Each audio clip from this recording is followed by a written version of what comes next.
So, Chapter 4, Section 2, writing equations in slope-intercept form. So it's very important to recognize what do we need to write an equation. What do we need to write an equation of a line? Okay, and there's two main things that we need to write this equation. That is the slope and the y-intercept. And so if you're given the slope and the y-intercept, writing the equation of the line is particularly easy. What we're going to do when we write this is we're going to go through all of the situations, or we're going to go through a number of situations, for examples, where we're just looking for the slope and the y-intercept in order to write the equation. So in this case, it says write an equation in slope-intercept form for the line with a slope of 3/4 and a y-intercept of -2. Since the slope-intercept form is y equals mx plus b, and we are given the slope of 3/4 and the intercept of -2, we get y is equal to 3/4 x minus 2. And we've written the equation. So that would be the easiest case. The next case is when we're not given one of the things. So to continue, I'm going to check off, I'm given a slope, but I'm not given the y-intercept. So that means that's the thing I'm going to be looking for in this problem. So it says write an equation of the line that passes through -2, 5 with a slope of 3.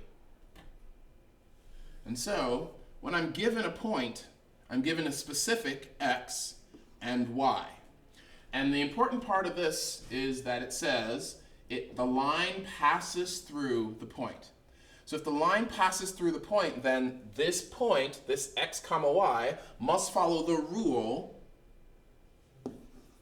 that goes along with this graph. And so that rule is y equals mx plus b, and that rule says that if I plug in any x and get out the specific y that's on the line, I should be able to find what the y-intercept is. Because that equation is the rule for the entire line. That's why we put arrows on the ends, as we did in the last video lesson. And so I'm going to plug in exactly what I have. Slope rhymes with m, so that's how I remember. I have an x and I have a y, and I'm going to plug in to solve for the thing I'm looking for. And since I remember I need a slope and a y-intercept, I'm going to solve for the y-intercept. So my y is 5, my slope is 3, and my x, I'm going to plug in with parentheses, is -2. The b, as I knew when I started, I didn't have, so that's what I'm going to solve for. And then I'm going to rewrite the equation general form as opposed to specifically. So I have 5 is equal to -6 plus b. I do the opposite to get things away from the variable. So the opposite of -6 is +6.